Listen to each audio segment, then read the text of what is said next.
Naging usap-usapan mga post ng isang netizen na tila malaki ang galit kay Liza Soberano. Napakarami kasi nitong ini-scroll tungkol kay Liza at sinasagot talaga nito ang mga dumidepende sa actress. Ilan sa mga nilantad nito ay ang pag-employ raw di umano ni Liza kay Jeffrey O bilang personal manager niya pero ayaw raw ng talent agency na kunin si Jeffrey.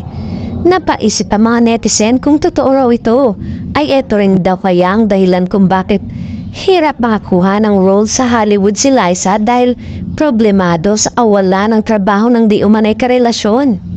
Marami na raw ginagawang paraan si Liza para ma-refer ito kahit sa mga may-ari ng mga resto at executive chef. Pero pakialam ba nila kay Liza? At ano kung in love ito sa walang trabaho? Matanda na daw si Liza, sa chika. Alam na niya ang tama at mali kaya hindi na dapat pinakikialaman ng iba. Sayang daw ang karir ng actress ngayon, hirap na rin makabalik sa dating network.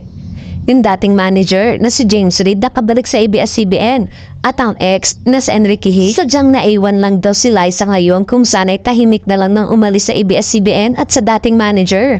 Baka makonsider pa daw kung sakaling bumalik ito sa dating network.